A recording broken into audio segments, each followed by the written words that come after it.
The year is 1888, and out on the high plains of Wyoming, the wind doesn't just blow, it talks. For 2 long years, that wind was the only thing talking to Arthur McBride. It howled about the empty space in his cabin, the space his wife, Martha, used to fill. Now it was just him and the silence. Him and his 6-year-old daughter, Clara, a girl who hadn't truly spoken since her mother's funeral. She was a ghost in their own home, as quiet as the dust dancing in the sunbeams. Arthur was a man made of the same tough stuff as the land he worked. Grief had settled on him like a permanent frost, icing his hair at the edges and carving deep lines around his eyes. He didn't live. He just was. He worked from sunup to sundown, a machine built of chores and sorrow. And he knew deep down he was failing his little girl. He was a father drowning in silence, and he was pulling his daughter down with him. That's why he was out there, riding the fence line near Cottonwood Creek. Just another chore on another endless day. The air was dead calm, which was strange. The land itself seemed to be holding its breath. And in that quiet, he saw it. A splash of color against the pale stones of the creek bed. A patch of dark red and blue that didn't belong. He swung down from his horse, his hand hovering near the colt at his hip. A man learned caution out here, or he didn't last long. As he got closer, the shape became clear. It was a person, a woman. Lying face down, half submerged in the shallow water. He could see her dark hair fanned out like spilled ink. She was native, dressed in worn buckskin. Her leg was twisted at an angle that made his stomach turn. His first thought was cold and hard. Ride away. This was trouble, the kind of trouble that gets a man killed. The nearest town, Big Horn, had no love for the local tribes. Getting involved meant inviting suspicion, judgment, maybe even a rope. He could leave her, let the prairie have her. It was the law of the land. He stood there, the silence pressing in. He watched her back and saw the faintest movement, a shallow rise and fall. She was alive. And in that moment, he thought of Martha, wasting away from fever while he stood by, helpless. He thought of Clara, her eyes holding a sadness no child should ever know. Leaving this woman to die felt like just another way of giving up. With a curse that sounded more like a prayer, he waded into the creek. The cold water shocked his legs. He gently turned her over. Her face was thin, her lips cracked. A dangerous heat radiated from her skin. Her eyes fluttered open, dark and clouded with delirium, then slid shut. She was young, no older than Martha had been. He scanned the horizon. Nothing. No tracks but her own, staggering and uneven. She was alone, fleeing something. The decision settled in him with grim finality. He couldn't leave her. He just couldn't. He lifted her into his arms. She was so light, a fragile weight against his chest.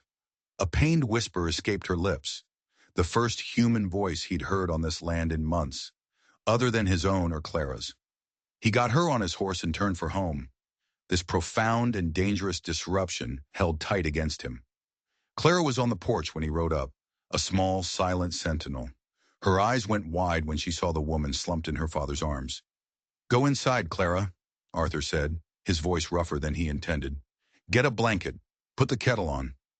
The child vanished without a word. Inside, he laid the woman on his own cot. The movement jostled her, and her eyes opened again, this time with a sliver of awareness. Raw fear flashed in their depths. She tried to push herself up, a weak, desperate movement.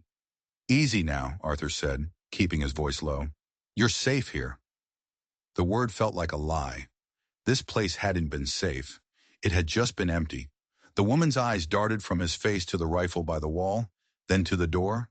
To her, a white man's cabin was the definition of danger. Clara appeared at his elbow, holding out a worn woolen blanket. She looked from her father to the woman, then back again, her face a blank mask. Arthur took the blanket and covered the woman. The wound in her side was a nasty gash, inflamed and angry. Her ankle was swollen twice its size. He wasn't a doctor, but he knew infection and a broken bone when he saw them. For 3 days he worked. He cleaned the wound, splinted the ankle, and spooned broth between her cracked lips. He moved like a machine, trying to keep his thoughts at bay. This wasn't a person, he told himself.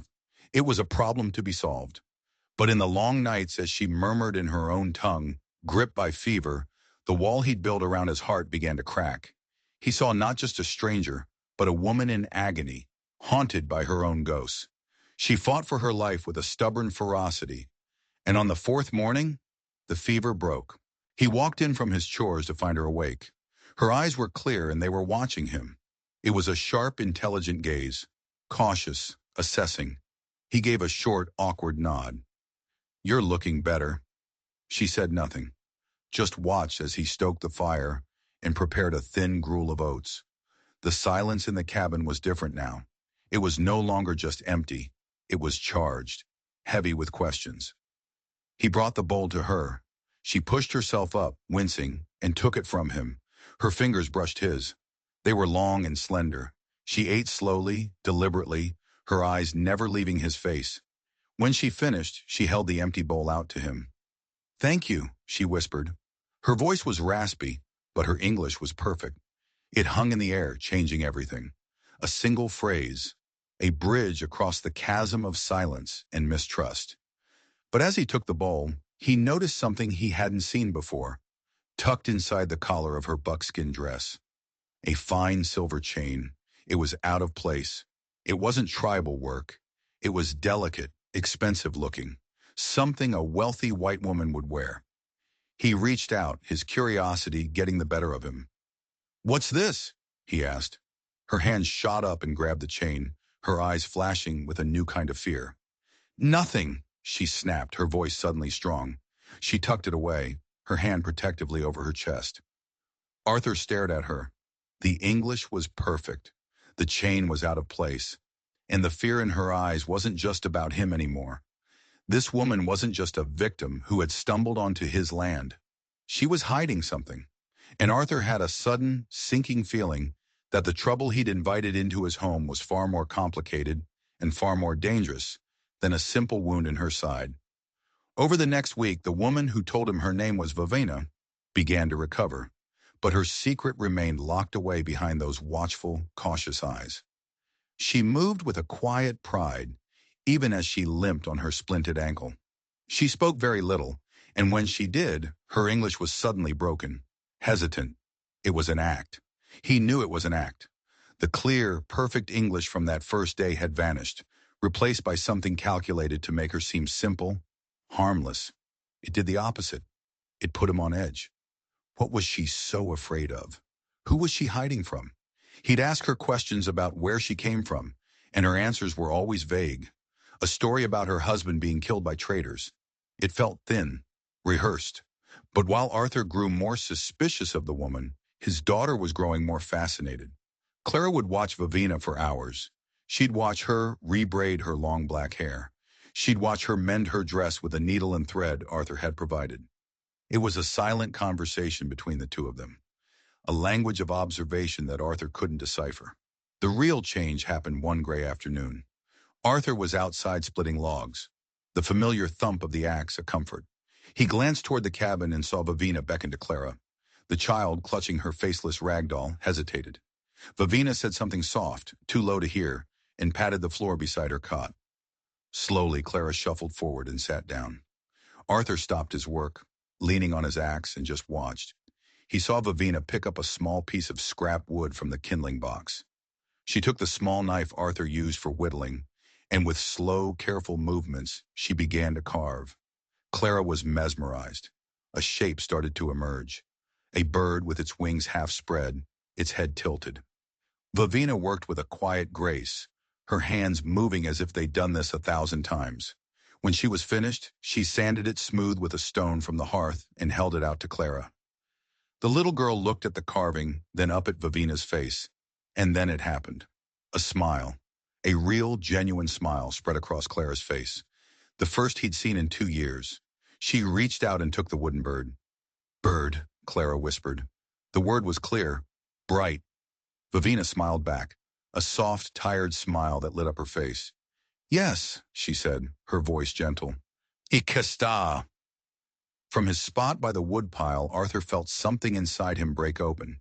He had given his daughter food and shelter, but he had never been able to give her back her joy.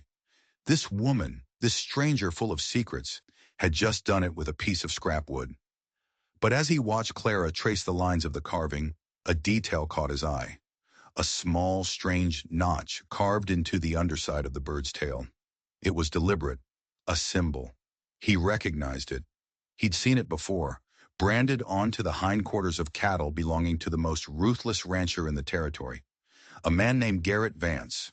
Why would this woman, a supposed victim of random traders, carve the mark of the most dangerous man in Wyoming into a toy for his daughter?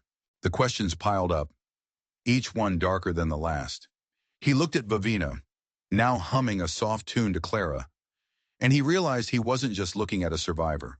He was looking at a woman tangled up in something terrible. That carving changed the dynamic in the cabin.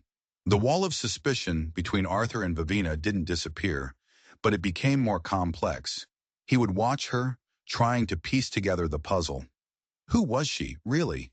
She had the hands of a skilled artist, not a common laborer. She carried herself with a quiet dignity that spoke of a different life. And she had branded a toy for his daughter with Garrett Vance's mark. He decided to play dumb. He never mentioned the mark. He just watched and waited. He had to know her story before he could make his next move. The cabin, once a tomb of silence, began to fill with sound. Vavina taught Clara how to weave baskets from rushes. She hummed haunting Cheyenne melodies, and soon Clara's small, hesitant voice would join in. One evening, Arthur found himself talking about Martha. The words locked away for 2 years just poured out of him. He spoke of her laugh, her failed garden, her dreams. Vavina listened, her dark eyes filled with a profound empathy that felt real. It was confusing. How could she be so gentle, so kind, and yet carry such dark secrets? When he finished, she spoke softly. "She is still with you," she said, gesturing to a sleeping Clara. "In her." Her English in that moment was perfect again, clear and unhex-accented. It was another crack in her facade. She was letting her guard down. Arthur felt a strange mix of fear and compassion. He was drawn to her, to the warmth she was bringing back into his home, but he was terrified of what she was hiding. The more he got to know her, the more he felt he was standing on the edge of a cliff in the dark. The final piece of the puzzle, the one that would force his hand, came a few days later. Vavina was asleep on the cot, her breathing deep and even. The silver chain he had noticed on the first day had slipped out from her collar. He knew he shouldn't. He knew it was a violation, but he had to know. His hands trembling slightly, he reached out and carefully lifted the chain from her neck. A small silver locket was attached to the end. It was intricately engraved with a single initial. Not a V for Vavina. It was an E. He gently pried it open. Inside, there wasn't a picture. There was a tiny folded piece of paper. His heart hammered against his ribs. He unfolded it. It was a luggage receipt from the Union Pacific Railroad, dated just 3 weeks prior. It was for a large steamer trunk, checked from Cheyenne to a station 200 miles east. But it was the name on the receipt that made the blood drain from his face. The luggage belonged to a Mrs. Eleanor Vance, Garrett Vance's wife, who, according to rumor in Bighorn, had run off and abandoned her husband a month ago. He snapped the locket shut, his mind reeling. Vavina wasn't just some woman who knew Vance's cattle brand. She was connected to his missing wife. This wasn't a random attack. This was something else entirely. He looked at the sleeping woman, her face peaceful in the firelight. He had brought a witness, or a conspirator, or something far worse into his home, into his daughter's life. He gently placed the necklace back around her neck, his mind racing. The trip to Bighorn for supplies could no longer wait. He had to go to town, not just for flour and salt. He had to find out what really happened to Eleanor Vance. And he knew with a certainty that chilled him to the bone that he had to take Vavina with him. He had to keep his enemies close. And he was starting to suspect that the woman sleeping in his bed was the most dangerous thing on the entire Wyoming plain. The next morning, the air was tense. Arthur announced the trip to Bighorn, his voice flat, betraying none of the turmoil inside him. He watched Vavina for her reaction. A flicker of panic in her eyes quickly masked. "It is not safe for me," she said, her English suddenly broken again. "I will stay here." Arthur's resolve hardened.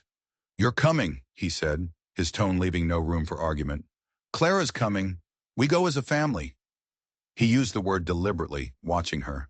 She flinched. She knew he was testing her. He was asserting control. "I cannot hide forever," she finally said, her voice low, resigned. "And you should not hide me." It was an admission of sorts. She knew her presence was a danger to him. She knew this trip was a confrontation waiting to happen. The journey was a long, silent ordeal. Clara sat between them, a small, oblivious bundle of warmth. Arthur felt like he was driving a wagon loaded with dynamite, with a lit fuse sputtering somewhere nearby. He kept glancing at Vivina. Her face was a stoic mask, but her hands were clenched tightly in her lap. She knew what was waiting for them in Bighorn. She knew they were heading into the lion's den. And the lion's name was Garrett Vance. Bighorn was exactly as he remembered. A single dusty street, a collection of false-fronted buildings, and a palpable air of suspicion. The moment their wagon rolled into town, every eye was on them. Faces in windows. Men on the saloon porch, stopping their conversations to stare. Their gazes were hostile, lingering on Vivina with open contempt.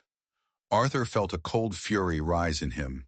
Whatever secrets she kept, no one deserved to be looked at like that. He helped her down from the wagon, his hand on her arm, a small, defiant gesture of protection. The air inside the general store was thick with disapproval. Mr. Henderson, the proprietor, served them with a cold formality, his eyes flicking constantly toward Vivina. But the real trouble was waiting outside. As they were loading their supplies, a man swaggered out of the saloon, Garrett Vance. He was flanked by two of his hired hands, men with cruel eyes and guns low on their hips. "Well now, McBride," Vance sneered, his eyes raking over Vivina with a possessive arrogance. "I heard you were keeping company, but I didn't figure it was this kind." "This is none of your concern, Vance," Arthur said, his voice dangerously low. He moved to stand slightly in front of Vivina. Vance laughed, a harsh, ugly sound. "Ain't it?" He spat a stream of tobacco juice near Vivina's feet. "This woman is a thief. She stole something from my home before she ran off." Arthur's blood ran cold. The locket. Vance knew about the locket. "She's with me," Arthur said, his voice like granite. "She's under my protection." Vance took a step closer, his hand dropping to the pistol at his belt. "That's my property she's carrying, McBride. I want it back. And I want the girl. The sheriff's got questions for her about my wife's disappearance." The word hung in the air. Disappearance. Vance was broadcasting his story, painting Vivina as a criminal. He was controlling the narrative. The men with Vance fanned out, their expressions hungry for violence. Arthur's mind raced. This was it. The confrontation he knew was coming. He could see Clara's pale face peeking over the wagon seat. He had walked them right into the trap. "Last time, Vance," Arthur said, his body coiled like a spring. "Get on your horse and ride out." Vance's eyes met Arthur's. He wasn't just a bully. He was a man cornered, a man desperate to retrieve something. He was terrified. And a terrified man with a gun is the most dangerous animal on the prairie. "Have it your way, McBride," Vance snarled. "But you're protecting a thief and a liar, and you'll pay the price." He turned and walked back to the saloon, but the threat was clear. This wasn't over, not by a long shot. They had just declared war. The ride home was a nightmare of unspoken tension. The silence was a living thing, heavy with what Vance had said. Thief, liar, disappearance. Arthur didn't look at Vivina, but he could feel her fear, her desperation. He was protecting her, but he was protecting a complete unknown. He had put his and Clara's life on the line for a woman who was tangled up with a murderer. He felt her hand tremble, and against his better judgment, he reached across the seat and took it. It was ice cold. He held it all the way back to the ranch. The feel of her fragile bones in his grip, a stark reminder of the danger they were all in. Back at the cabin, the sanctuary felt violated. The walls couldn't protect them from Vance. That night after Clara was asleep, Arthur confronted her. He didn't raise his voice. He just stood by the hearth, the firelight casting long, dancing shadows on the walls. "Eleanor Vance," he said. The name dropped into the quiet room like a stone. Vivina froze. Her carefully constructed facade shattered. The fear in her eyes was stark, undisguised. "Who are you?" Arthur asked, his voice low and intense. "What did you steal from Garrett Vance?" Vivina looked at him, her chest rising and falling rapidly. For a long moment, she said nothing. Then the story came tumbling out, a torrent of truth held back for too long. Her name wasn't Vivina. It was Anna. She had been Eleanor Vance's companion, her lady's maid, hired in a city back east. Eleanor was a kind, gentle woman, trapped in a brutal marriage. Vance was a monster, obsessed with the fortune she had inherited. One night, she told Arthur, she had woken to the sound of arguing. She crept down the hall and saw it through a crack in the door. Vance, his face twisted with rage, struck his wife. Eleanor fell, her head hitting the heavy oak bed frame. There was a sickening crack. And then, silence. Vance hadn't panicked. He had been cold, methodical. He wrapped his wife's body in a blanket. Anna had stayed hidden, her heart threatening to burst from her chest. She knew he would kill her next. She was the only witness. As Vance was dragging the body out to the barn, she ran.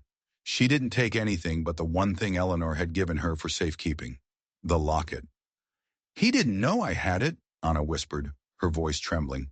"It was our secret. Proof." "Proof of what?" Arthur demanded. "What's inside?" "His first wife," Anna said, her eyes wide with terror. "Eleanor was convinced he killed her, too, for her money. She spent months gathering proof. A letter, a sworn statement from a witness who Vance later paid off.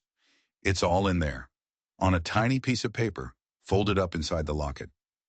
Arthur felt the floor shift beneath him. He hadn't just rescued a woman, he had rescued the sole witness to a murder. A woman carrying the evidence that could destroy the most powerful man in the county. Vance hadn't been lying. She was a thief. She had stolen the one thing that could send him to the gallows. And now Vance knew where she was. He wasn't just going to come back to intimidate them. He was coming back to get the locket, and to silence the only two people in the world who knew his secret. Him and Anna. The threat was no longer a vague storm on the horizon. It was a physical presence in the cabin, a fourth resident made of fear. Arthur became a watchman. He slept with his rifle by his bed, his ears tuned to every creak of the boards, every howl of the wind. He was no longer just protecting a stranger. He was protecting the key to justice, and a woman he was starting to realize he cared for more than he wanted to admit. Anna, as he now called her, was transformed. The stoicism was gone, replaced by a raw vulnerability. But there was a new strength there, too. The strength of someone who had finally shared an unbearable burden. They were a team now, bound by a shared, deadly secret. The storm broke a week later. It was dusk. The sky was bruised purple and orange, and the wind carried the first sharp scent of snow. Arthur had just finished securing the livestock when he saw them. 4 riders, dark silhouettes against the fading light. They were coming fast. "Anna!" he yelled, grabbing his rifle from its pegs. "Get inside. Take Clara to the root cellar." Her eyes met his, wide with terror, but also with a fierce resolve. "No," she said, her voice steady. "We face them together." She pushed a terrified Clara behind her and grabbed the heavy iron poker from the hearth. The riders pulled up just outside the ring of light from the cabin window. Vance was at their head. They were drunk, their voices loud and slurring. "McBride!" Vance bellowed. "We've come for what's ours. Town decided that thieving squaw belongs on the reservation. We're a citizens' posse here to collect her." It was a pathetic lie. There was no posse, just 4 drunken killers hiding behind a thin veil of authority. "You're on my land, Vance," Arthur shouted back, his rifle held steady. "Turn around and ride out before you get hurt." One of the other men laughed and spurred his horse forward. Arthur didn't hesitate. He fired a warning shot into the air. The crack of the rifle was sharp, definitive. The horse reared, nearly throwing its rider. "The next one won't be in the air," Arthur warned, his voice ringing with a cold fury. Vance dismounted, pulling his own pistol. "You're a fool, McBride. You'd die for her?" "I'd die for my family," Arthur said, and the word felt truer than anything he had ever spoken. He glanced back. Anna stood in the doorway, poker held like a spear, her body a shield in front of his daughter. They were a line, a fortress wall of three. Vance and his men began to advance on foot, spreading out. The situation was spiraling. The odds were impossible. Arthur raised his rifle, sighting down the barrel at Vance's chest. He knew this was it. He would die here, on this patch of dirt he called home. Then something happened that no one expected. A small figure darted out from behind Anna's legs. It was Clara. Her face was streaked with tears, her small body trembling. She stared at the advancing men. She looked at Garrett Vance, and a flicker of something crossed her face. Not just fear, recognition. Her eyes narrowed, and she screamed. It wasn't a child's cry. It was a roar, a primal sound of pure, concentrated rage, torn from the deepest part of her soul. It was 2 years of silent grief, of a lost mother and a distant father, all unleashed in one piercing, shattering shriek that cut through the wind and the men's drunken taunts. The effect was electric. Vance and his men stopped dead. They stared, their mouths hanging open, stunned by the sheer, unexpected force of the sound coming from such a tiny child. In that moment of shocked hesitation, Arthur saw his chance. He wasn't aiming to kill. He was aiming to end this. He leveled his rifle and fired. The bullet slammed into the wooden porch post, right next to Vance's head. Splinters flew. Vance yelped and scrambled backward, falling hard in the dirt. That broke the spell. The drunken courage evaporated. Vance's men looked at their fallen leader, at the man with the rifle who wasn't bluffing, at the fierce woman with the iron poker, and at the small child who had just screamed with the fury of a she-bear. This wasn't easy sport. They scrambled back to their horses, hauled a sputtering Vance to his feet, and galloped away into the darkness. Silence fell, broken only by the wind and Clara's ragged sobs. Arthur lowered his rifle and rushed to the porch, sweeping his daughter into his arms. He looked at Anna over Clara's head. The last of the walls around his heart came crumbling down. He hadn't just defended his property. He had defended his home. In the quiet aftermath, the violent crucible of the attack forged them into something new. The shared danger burned away all remaining doubt, leaving behind a bond as strong as steel. They were no longer 3 wounded individuals. They were a family. The first snow fell that night, a soft white blanket that covered the tracks of Vance and his men, purifying the land. Inside the cabin, the warmth of the fire felt like a defiant victory. Arthur tucked Clara into her cot, the small wooden bird Anna had carved lying on the pillow beside her. He turned to find Anna watching him, her expression soft. "She was so brave," Anna said quietly. "She learned it from you," Arthur replied, his voice thick with emotion. He walked over to where she stood by the hearth. He reached out and gently touched her cheek. She leaned into his touch, her eyes closing for a moment. In that simple gesture, everything unspoken passed between them: gratitude, admiration, and a deep, growing affection. But they both knew it wasn't over. Vance was humiliated and desperate. He would be back. They had the locket, but it was useless in a town where Vance held all the power. "We can't stay here," Arthur said, the words tasting like ash. "He'll keep coming until he gets what he wants." Anna's eyes were filled with a familiar despair. "There is nowhere to run," she whispered. "He has money, influence. No one will believe me over him." Arthur looked at Clara, sleeping peacefully, and a cold, hard resolve settled into his bones. He had spent 2 years passively accepting fate. No more. "We're not going to run," he said. "We're going to fight." He formulated a plan, a desperate, dangerous plan. The circuit judge, the only man in the territory with more power than Vance, was due to pass through Fort Laramie, 100 miles south, in 2 weeks. 100 miles of open prairie, with Vance and his men likely hunting for them. It was a suicide mission, but it was their only chance. For the next few days they prepared. Arthur cleaned and oiled his rifle and his Colt. He stockpiled ammunition. Anna packed what little food they had. There was a new energy between them, the focus of 2 soldiers preparing for a final battle. The fear was still there, a constant knot in their stomachs, but it was overshadowed by a grim determination. One night, as they sat by the fire, Anna pulled the locket from her neck and handed it to Arthur. "You should keep this," she said. If something happens to me, nothing is going to happen to you, he said, his voice fierce. He took the locket. It felt heavy in his palm, heavy with the weight of two dead women and their only hope for justice. He looked at Anna, the firelight catching the gold in her dark eyes. Before he could stop himself, he leaned in and kissed her. It wasn't a kiss of passion, but of desperation and promise. A silent vow that they would get through this together, or not at all. The night before they were set to leave, Arthur was making a final check of the perimeter. The snow was falling lightly, muffling the world in a deceptive peace. As he circled back toward the barn, he saw a flicker of movement in the darkness. He froze, dropping into a crouch, his rifle coming up. It was a lone rider, moving slowly, cautiously. Not Vance. This man was different. He wore the uniform of a U.S. Marshal. Arthur's heart leaped. Had the law finally come? He stepped out from the shadows, his rifle held ready but pointed down. "That's far enough," he called out. The marshal reined in his horse. "Arthur McBride?" he asked, his voice calm. "I'm Deputy Marshal Harding. I've been looking for you." Relief washed over Arthur so intensely he felt dizzy. "We've been in trouble here," he said, lowering his rifle. "Garrett Vance?"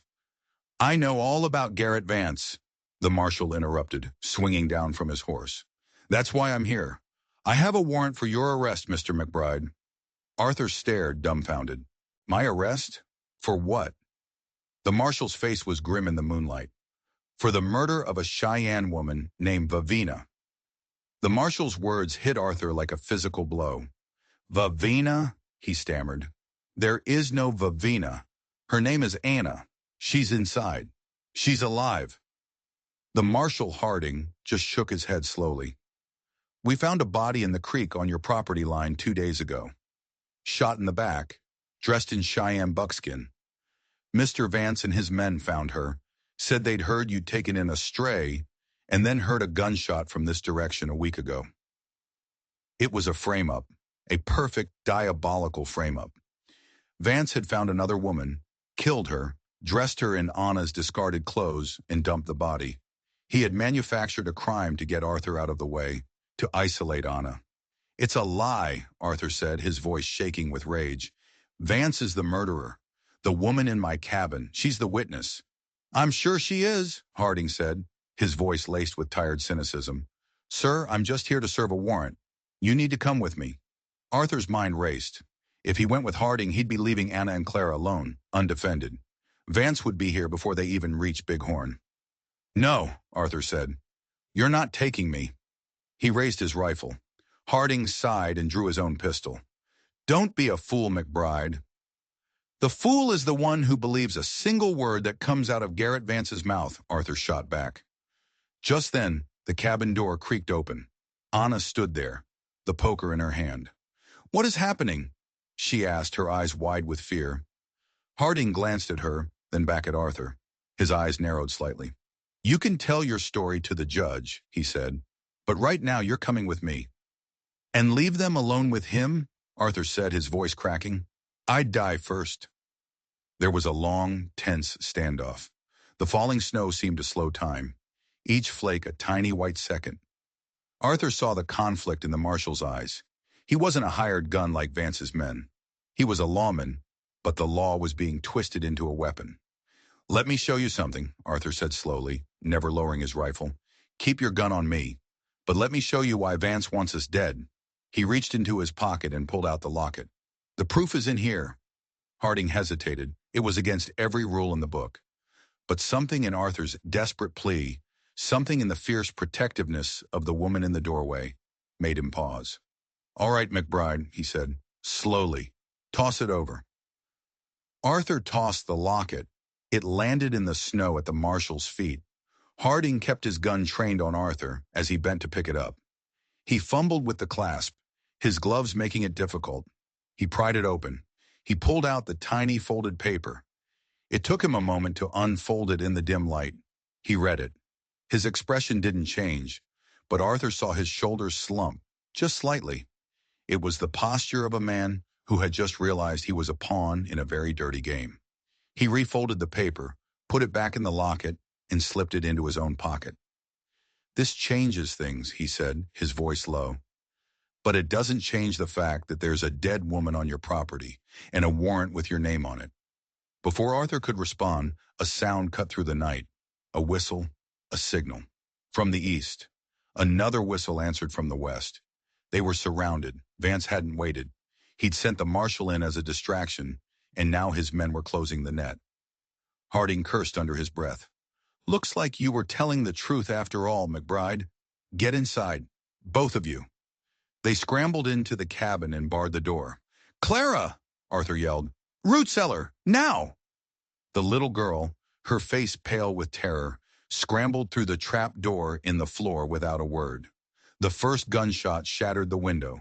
Glass sprayed across the floor. Harding and Arthur took up positions, peering out into the darkness.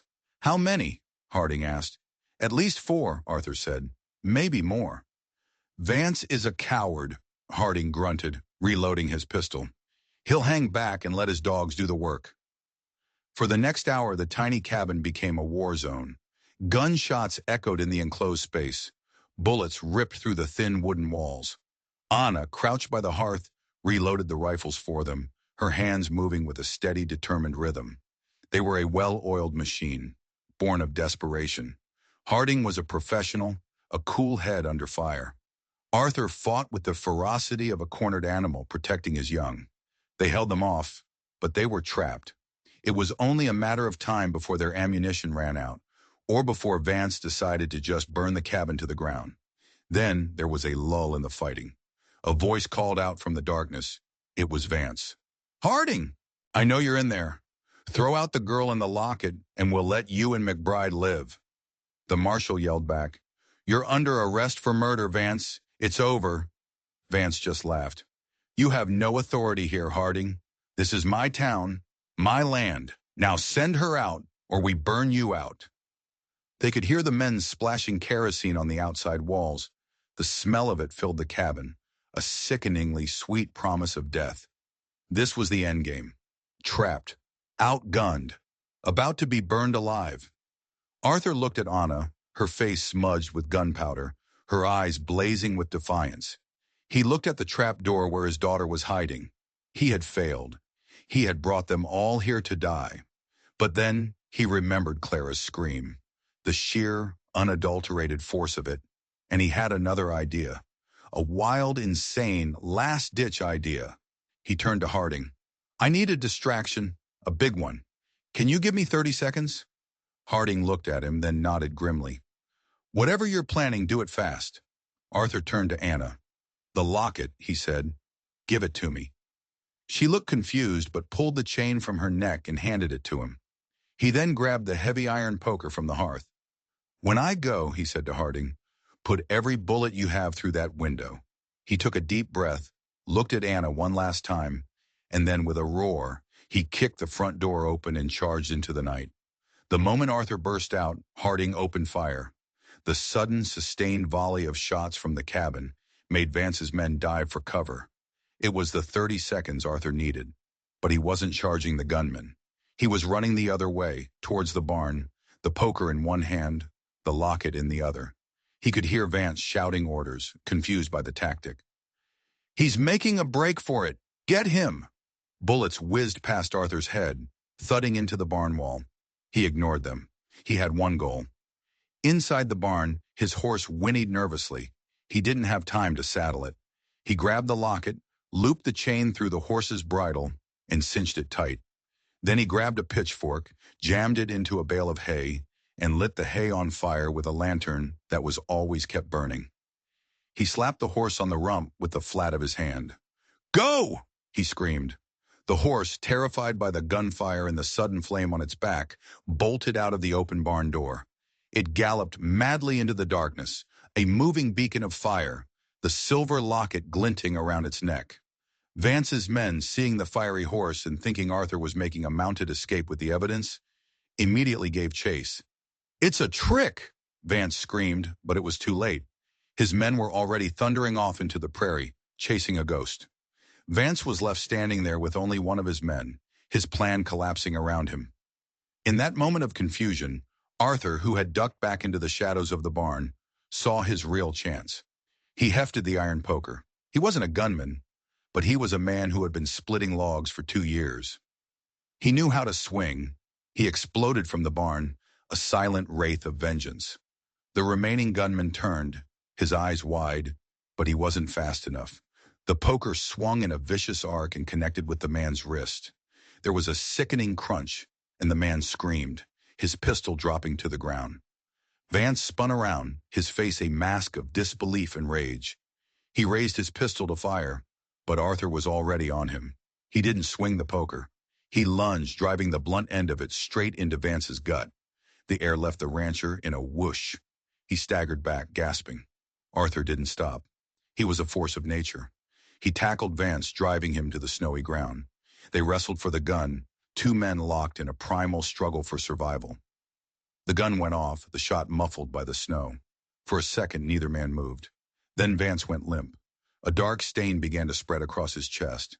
Arthur pushed himself up, breathing in ragged, painful gas.